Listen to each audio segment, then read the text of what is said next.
పేమీ instant personal loan app ద్వారా మనం తీసుకున్నటువంటి 15,000 రూపాయల లోన్ అనేది తిరిగి కట్టిన తర్వాత వాళ్ళు మనకు లోన్ అనేది ఎంత ప్రొవైడ్ చేస్తారో, తర్వాత మనం ఎంత అమౌంట్ అనేది మనకు క్రెడిట్ అవుతుందో, ఎప్పుడు అనేది రీపే చేయాలో పూర్తి వివరాలు అయితే చూద్దాం ఫ్రెండ్స్.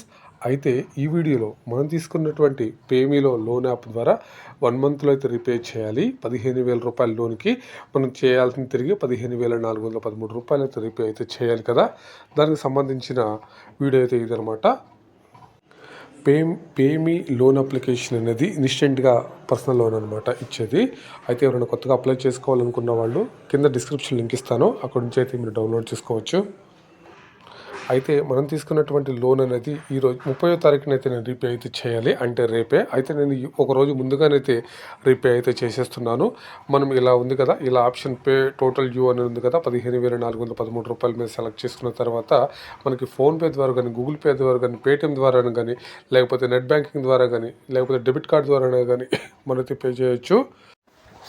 అంటే స్క్రీన్ రికార్డ్ చేసినప్పుడు సెక్యూర్ పరంగా అది రికార్డ్ అయితే అవ్వలేదు. సో మనం అయితే యూపీఐ పేమెంట్ ద్వారా అయితే నేనైతే పేటిఎం ద్వారా అయితే పే చేస్తున్నాను ఈ 15,000 రూపాయలు 400 రూపాయలు అనేది. సో ఈ విధంగా అయితే ఈజీగా మనం రీపే అయితే చేసేవచ్చు. తర్వాత మనకైతే వెంటనే కొత్త లోన్ అయితే అప్రూవ్ అయితే చేస్తారండి. సో పేమీ లోన్ యాప్ అనేది మనకి స్టార్టింగ్ సక్సెస్ఫుల్ అని వచ్చింది కదా. సో వెంటనే నేనైతే బ్యాక్ టు హోమ్కి వెళ్ళిపోయాను. వెంటనే నాకు రీఫ్రెష్ అయిన తర్వాత ఇంటర్ఫేస్ ఈ విధంగా వచ్చింది. అంటే 20,000 రూపీస్ అయితే ఎలిజిబుల్ అయితే చెప్పారు. సో ఇక్కడ మనకి ఆల్రెడీ బ్యాంక్ డీటెయిల్స్ ఇచ్చేసాం, కేవైసీ ఆల్రెడీ అయిపోయింది. అగ్రిమెంట్ అనేది చేయాలి ఇప్పుడు, తర్వాత డిస్పర్స్ అని చేయాలి. సో ఈ విధంగా మనకి కొత్త లోన్కి అయితే అప్లై అయితే చేసుకోవచ్చు. ఈ 20,000 రూపీస్ అప్లై చేసుకోవడానికి మనం ప్రాసెసింగ్ అనేది 2 మినిట్స్లో అయితే అయిపోతుందండి.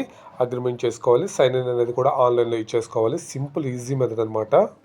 మనం ఈ లోన్ అప్లై చేసిన తర్వాత అమౌంట్ అనేది మనకి ఎప్పుడు క్రెడిట్ అవుతుంది, దాని తర్వాత మనకి ఎంత అయితే ప్రాసెసింగ్ ఫీజు జీఎస్టీ కట్ చేస్తారు, మనకి ఎంత క్రెడిట్ అవుతుందో, ఎంత లోన్ కట్టాలో, ఎప్పుడు ఏ డేట్లో కట్టాలో పూర్తి వివరాలు అయితే చూద్దామండి. ఇదే కాక టాప్ 10 లోన్ యాప్స్ అయితే నేను వీడియోస్ అయితే చేశాను, ది బెస్ట్ లోన్ అప్లికేషన్స్ అనమాట.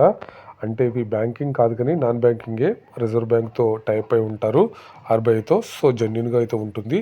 మనకి మనీ వ్యూ వరల్డ్ కూడా మనీ వ్యూ లోన్ అప్లికేషన్ అనేది ది బెస్ట్ లోన్ అప్లికేషన్ అయితే నేను చెప్తాను. దాని తర్వాత క్రెడిట్ బి కూడా ది బెస్ట్ లోన్ అప్లికేషన్. వీళ్ళు కూడా 5,000 రూపాయల నుంచి 5 లక్షల రూపాయల లోన్ వరకు అయితే ప్రొవైడ్ చేస్తారు. వీళ్ళు శాలరీ బేస్డ్ అకౌంట్ ఉన్న వాళ్ళకి అప్ టు 5 lakhs వరకు అయితే ఇస్తారు. బిజినెస్ పర్సన్కి అయితే అప్ టు 4 lakhs వరకు అయితే ఇస్తారు.